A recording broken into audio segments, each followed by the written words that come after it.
Hello दोस्तों, नमस्कार। जय हिंद, भारत माता की जय। कैसे हैं आप सभी लोग? आशा करता हूँ आप सभी लोग अच्छे होंगे। तो दोस्तों, रोज की तरह आपके सामने एक अच्छी सी वीडियो लेके मैं आ चुका हूँ और आज की वीडियो थोड़ा सा हट के है। दोस्तों, आज की वीडियो में हम बात करेंगे हमारे ग्रंथों पे वक्तव्य की। जी हाँ दोस्तों, स्वामी प्रसाद मौर्य जी ने एक जो कि हमारे देश के एक लीडर है, आप कह सकते हैं। मैं आप उनको कौन सा लीडर बोलेंगे वो आप उनका इतिहास देख के पता कर लेंगे। खैर, उन्होंने एक वक्तव्य दे दिया है हमारे देश में और हमारे समाज में।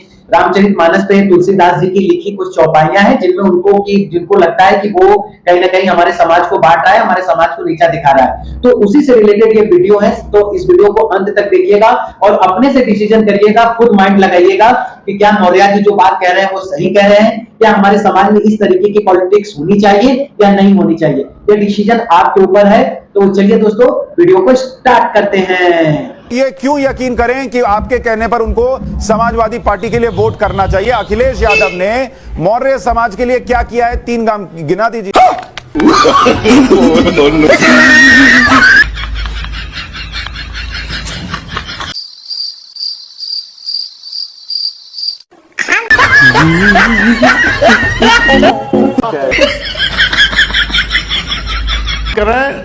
कोई किसी भी समाज के लिए नहीं किया है।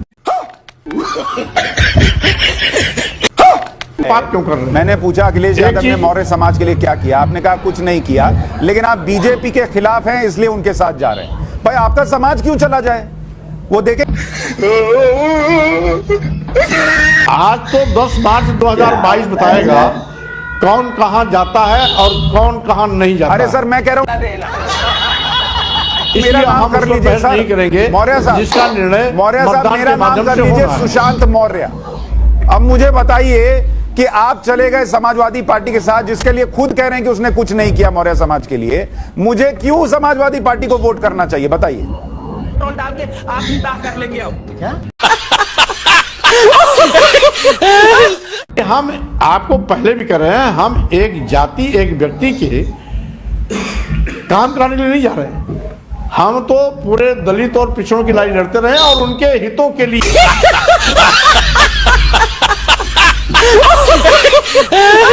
ने एक बार कहा था कि लोग जो हैं वो 3 तलाक देकर पत्नी को छोड़ देते हैं, अपनी हवस पूरी कर लेते हैं, इस तरीके का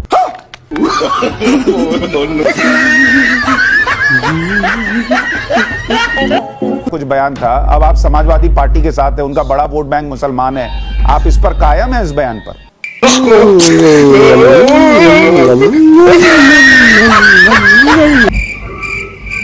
तलाक का स्वागत किया था, बस इसके सिवाय और कुछ नहीं किया। नहीं, बयान तो है सर आपका, यही वाला है। अब ये समाजवादी पार्टी के मंच पे खड़े होकर बोलेंगे कि 3 तलाक वाली महिलाएं जो हैं वो बीजेपी को वोट कर दें, वो तो मोदी जी ने ही किया। जो सही चीज है हमने तो कहा कि जो सही होगा सही कहेंगे। ठीक है, बहुत बहुत धन्यवाद सर, आप जुड़े और अब से मास्क लगा के चलिएगा सर, अपना ध्यान रखिए। भैया कितनी अच्छी है।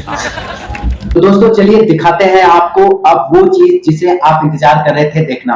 अभी आपने जो पिछली वीडियो देखी है, ये आपको केवल प्रारूप था कि पॉलिटिक्स में अपनी रोटी सेकने के लिए, अपनी पॉलिटिक्स को चमकाने के लिए आदमी क्या कर सकता है, उसका एक नजारा था अभी पीछे।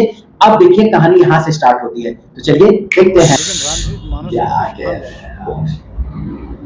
जिसमें श्री रामचरितमानस एक प्रबंध महाकाव्य है, जैसे नॉवल या फिल्में होती हैं। अपमानजनक टिप्पणियां की गई।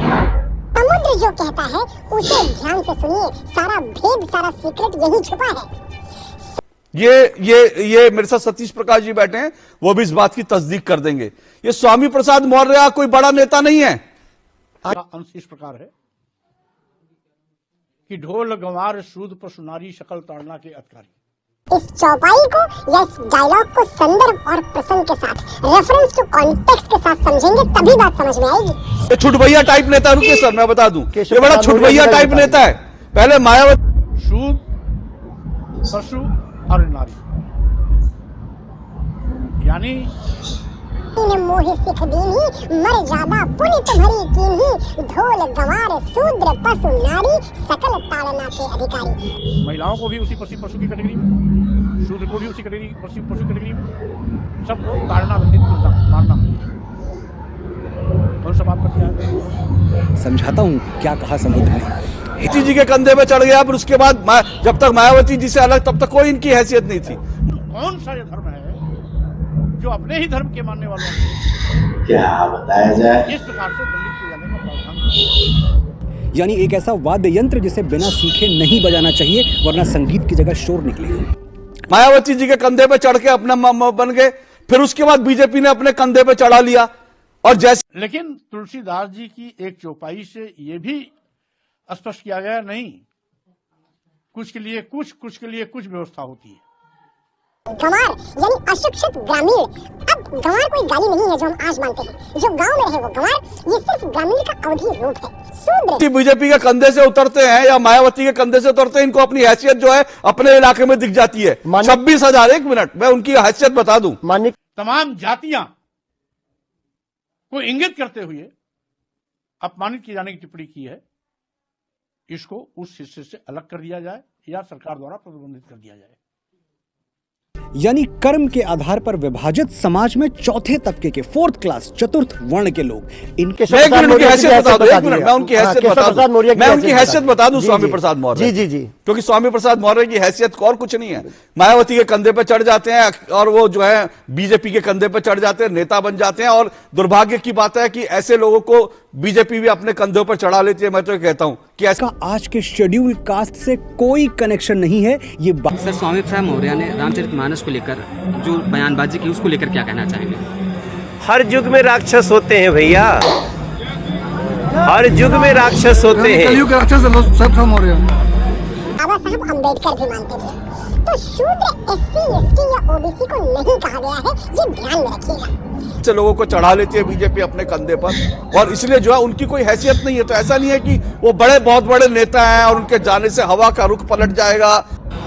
खरदूषण राक्षस थे, कभी कुंभकर्ण राक्षस थे। अब इस युग में भी कई राक्षस हमको दिख रहे हैं, और राक्षस हमेशा साधु संतों को टारगेट करते हैं। राक्षस हमेशा यज्ञ विध्वंस करते हैं, तो वही करने वाले कर रहे हैं। इसके बावजूद भी प्रभु श्री राम की कृपा चल रही है और पूरा देश राम राज्य की तरफ बढ़ रहा है। आगे समुद्र कहता है पशु यानी मनुष्य को छोड़कर सभी जीव जंतु, और वो अपने आप को नेवला बता रहे थे, कह रहे थे मैं नेवला हूं, मैं तो खा जाऊंगा, ये करूंगा वो। उस पर आपकी पार्टी को माफी मांगनी चाहिए, क्योंकि रामचरितमानस और रामायण हमारी आस्था के आधार ग्रंथ हैं। रामचरितमानस किसी एक जाति का ग्रंथ नहीं है, किसी एक वर्ग का ग्रंथ नहीं है, किसी एक पार्टी का ग्रंथ नहीं है। और करूंगा, लेकिन वो क्या उनकी हैसियत हुई, वो उनकी हैसियत हमने देख ली। तो इसलिए बड़े नेता इसलिए नहीं उनको लिया गया। मानस तुलसीदास जी ने लिखा है, लेकिन महर्षि वाल्मीकि के द्वारा रचित रामायण को आधार मान करके लिखा गया। और नारी जिसे मिडिवल पीरियड में शिक्षा से दूर रखा गया था, आप उनको अखिलेश यादव ने जो प्लान डिजाइन किया कि महर्षि वाल्मीकि जो हैं वो हमारे आदिकाल के संत हैं। सवाल इस बात का है कि भारत का संविधान किसी एक व्यक्ति की भी धार्मिक भावनाओं को ठेस पहुंचाने की अनुमति नहीं देता है। ने जो शिक्षा मुझे दी है उस पर इन सब का भी अधिकार है। ढोल, गंवार, शूद्र, पशु, नारी, इन सबको ये शिक्षा मिलनी चाहिए जो आपने मुझे दी। लेकिन स्वामी प्रसाद मौर्य जी और उनके तमाम समर्थकों ने करोड़ों लोगों की धार्मिक भावनाओं को ठेस पहुंचाई है। पूछ रहा हूं, स्वामी प्रसाद मौर्य को किस चीज का इनाम मिला?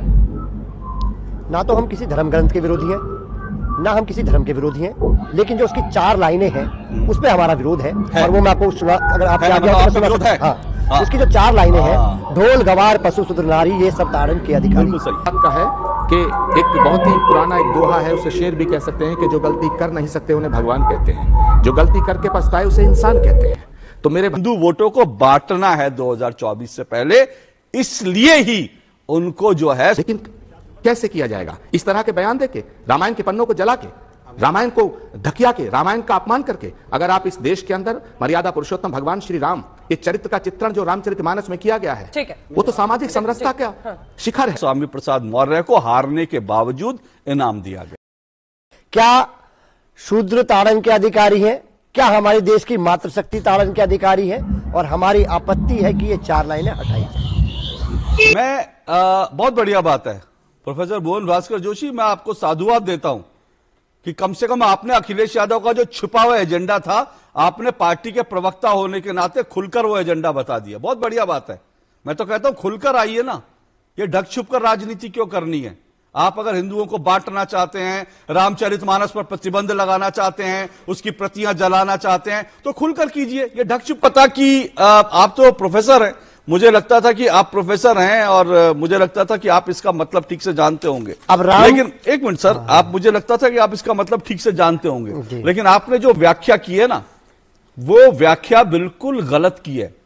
मुझे और स्वामी प्रसाद मौर्य, ये पट्टी किसने पढ़ाई है मैं नहीं जानता। तो दोस्तों आपने सुन लिया ना, पूरा देख लिया ना वीडियो। अब आपके ऊपर डिपेंड है कि आप क्या समझते हैं, क्या सोचते हैं। मैं तो सिर्फ यही कहूंगा कि भैया पॉलिटिशियन है, इनकी बातों में जरा ध्यान कम दीजिए, अपने काम अपने समय पे ध्यान दीजिए, अपने विकास पे ध्यान दीजिए, क्योंकि आज के समय में जात पात भेदभाव अब कुछ रह नहीं गया है। अब सब लोग एक दूसरे के साथ मिल के चल रहे हैं, क्योंकि अब एक दूसरे के बिना किसी का काम चलने वाला नहीं है। अब हर लोग शिक्षित हो रहे हैं, सब कुछ है। अब सारा सिस्टम पहले का क्या था, कैसे था, अगर हम पूर्वजों की बात करने लगेंगे तो बहुत सारी चीजें, क्या होता है ना, कहावत है ना कि गड़े मुर्दे उखड़ के आएंगे सामने। वो सब चीजें नहीं करनी है हमें बस मोटिवेट होना है, चीजों को सीखना है कि भाई ऐसे पॉलिटिशियन से हमें बच के रहना चाहिए, इनकी बातों में आना चाहिए। ये आखिर ये पॉलिटिशियन ये सब बातें कह रहे हैं तो इनका क्या मतलब है? क्या ये अपनी पॉलिटिक्स की रोटी तो नहीं सेक रहे हैं हम लोगों के साथ, हम लोगों को आपस में भिड़ा के? यही तो पॉलिटिक्स, तो इसी का मतलब होता है ना, दूसरे को भिड़ाओ, राज करो। तो अब भारतीय जनता पढ़ी लिखी हो चुकी है और इन सब बातों पे हमें और आपको ध्यान देने की जरूरत नहीं है। तो दोस्तों आशा करता हूं आपको वीडियो पसंद आई होगी, तो इसे लाइक, सब्सक्राइब और शेयर करिएगा। तब तक के लिए नमस्कार, जय हिंद, जय भारत, भारत माता की जय।